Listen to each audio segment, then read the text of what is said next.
The Cosmos, the Macrocosm, Part 5. Again, if in the bioplasmic cell the infinite amount of impressions from all time has entered, where and how is it? This is the most impossible position, and until these physiologists can prove how and where these impressions live in that cell, and what they mean by a mental impression sleeping in the physical cell, their position cannot be taken for granted. So far, it is clear then that this impression is in the mind, that the mind comes to take its birth and rebirth and uses the material which is most proper for it, and that the mind which has made itself fit for only a particular kind of body will have to wait until it gets that material. This we understand. The theory then comes to this, that there is hereditary transmission so far as furnishing the material to the soul is concerned. But the soul migrates and manufactures body after body, and each thought we think, each deed we do, is stored in it in fine forms, ready to spring up again and take a new shape. When I look at you, a wave rises in my mind. It dives down, as it were, and becomes finer and finer, but it does not die. It is ready to start up again as a wave in the shape of memory. So all these impressions are in my mind, and when I die, the resultant force of them will be upon me. A ball is here, and each one of us takes a mallet in his hands and strikes the ball from all sides. The ball goes from point to point in the room, and when it reaches the door, it flies out. What does it carry out with it? The resultant of all these blows. That will give it its direction. So, what directs the soul when the body dies? The resultant, the sum total of all the works it has done, of the thoughts it has thought. If the resultant is such that it has to manufacture a new body for further experience, it will go to those parents who are ready to supply it with suitable material for that body. Thus, from body to body it will go, sometimes to a heaven and back again to earth, becoming man or some lower animal. This way it will go on until it has finished its experience and completed the circle. It then knows its own nature, knows what it is, and ignorance vanishes. Its powers become manifest. It becomes perfect. No more is there any necessity for the soul to work through physical bodies, nor is there any necessity for it to work through finer or mental bodies. It shines in its own light and is free no more to be born, no more to die. We will not go on into particulars of this, but I will bring before you one more point with regard to this theory of reincarnation. It is the theory that advances the freedom of the human soul. It is the one theory that does not lay the blame of all our weaknesses upon somebody else, which is a common human fallacy. We do not look at our own faults.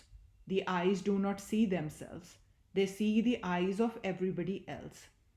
We human beings are very slow to recognize our own weakness, our own faults, so long as we can lay the blame upon somebody else. Men in general lay all the blame of their lives on their fellow men, or failing that on God, or they conjure up a ghost and say it is fate. Where is fate and who is fate? We reap what we sow. We are the makers of our own fate. None else has the blame, none has the praise. The wind is blowing, those vessels whose sails are unfurled catch it and go forward on their way. But those which have their sails furled do not catch the wind.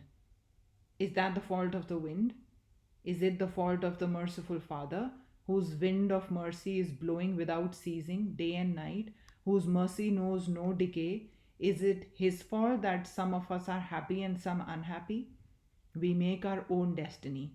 His sun shines for the weak as well as for the strong. His wind blows for the saint and sinner alike. He is the Lord of all, the Father of all, merciful and impartial. Do you mean to say that He, the Lord of creation, looks upon the petty things of our life in the same light as we do? What a degenerate idea of God that would be. We are like little puppies, making life and death struggles here, and foolishly thinking that even God Himself will take it as seriously as we do. He knows what the puppy's play mean. Our attempts to lay the blame on Him, making Him the punisher and the rewarder, are only foolish. He neither punishes nor rewards any. His infinite mercy is open to everyone, at all times, in all places, under all conditions, unfailing, unswerving. Upon us depends how we use it. Upon us depends how we utilize it. Blame neither man, nor God, nor anyone in the world. When you find yourself suffering, blame yourselves and try to do better. This is the only solution of the problem. Those that blame others, and alas, the number of them is increasing every day, are generally miserable with helpless brains.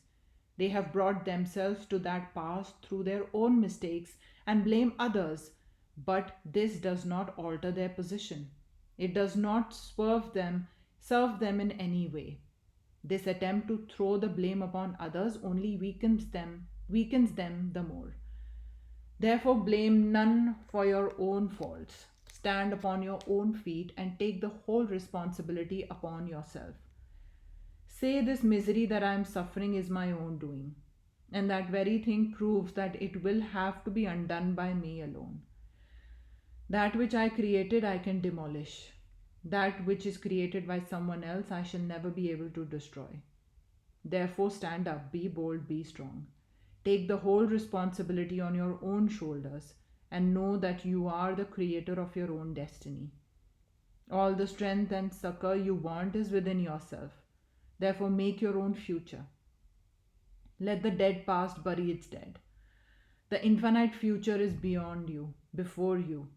You must always remember that each word, thought, and deed lays up a store for you, and that as the bad thoughts and bad works are ready to spring upon you like tigers, so are also there is an inspiring hope that the good thoughts and good deeds are ready with the powers of 100,000 angels to defend you always and forever.